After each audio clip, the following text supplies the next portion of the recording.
Welcome to WordLab.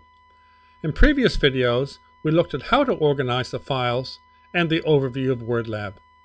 Today, we're going to go into the folders and files and look at the content and get you started.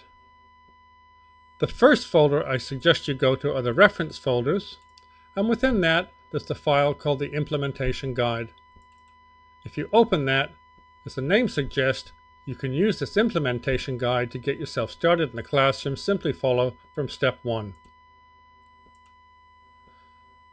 The next folder we're going to look at is the weekly charts. The weekly charts are organized by year, from year 1 to year 8, and between year 1 and year 3, they match the phonics stages, 3, 4, 5, 6, and 7. If we open up one of these, we can see that they're organized into weeks. So these are the school weeks. So if you're in week 20 of school, you click on week 20, and there are the charts that you're going to be using. The pattern of the charts is pretty well the same through the school. They vary a little bit with when you get into the upper school, but basically it's the pattern that you're looking at, some words as an example, information at the bottom, and then there's a coding system which we'll talk about in a minute.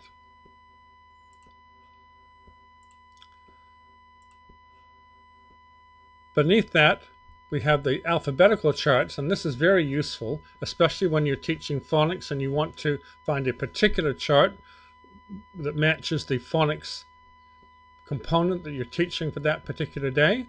So if we open up one of these, we can see that what we have are the letter patterns on the front here, and so if we want a chart that has SL, we can click on that, and there's SL words. So that's a very easy, very handy way of retrieving that particular resource.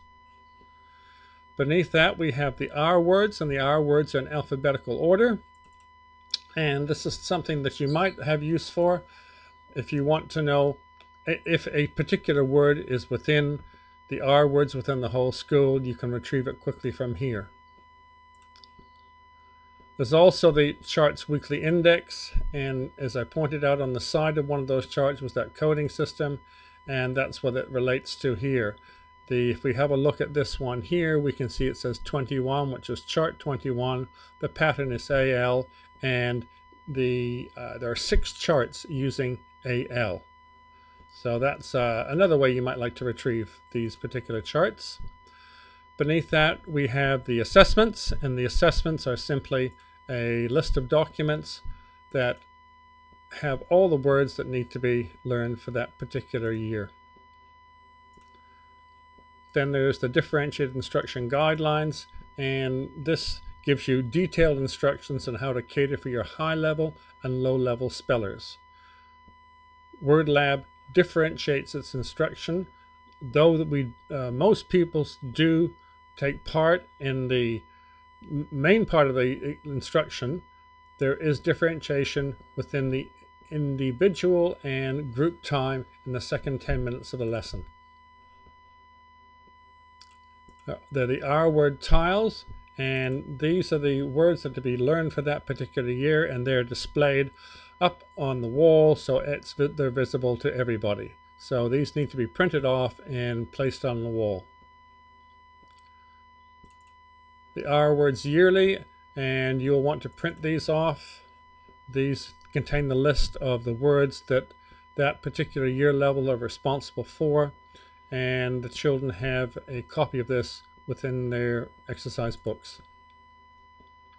There's the sorting words, and the sorting words are an activity, a very powerful activity, and again, they're categorized into junior, middle, and senior.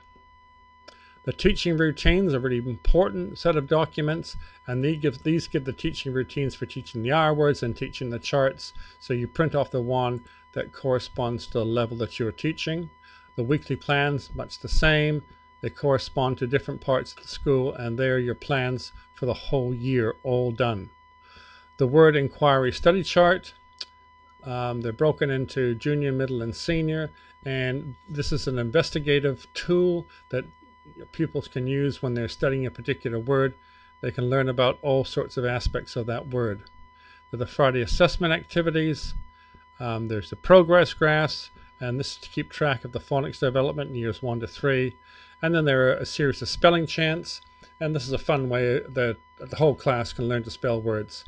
Beneath that again are the reference folders, and within the reference folders we had a look at the implementation guide. There's also homework activities, a spelling analysis chart which you can use to analyze the errors of your very low spellers, to teach to a common need. So rather than teaching a particular word, you can teach an issue that that particular child has with spelling, such as maybe missing out a sound.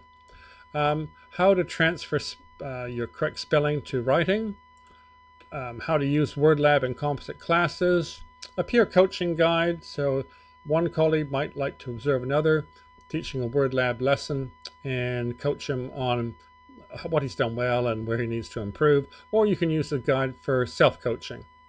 There's a spelling syllabus, which is a 29-page document, which is essentially the school scheme or the school plan for teaching spelling, and you shouldn't really need to write anything else. It's a complete document.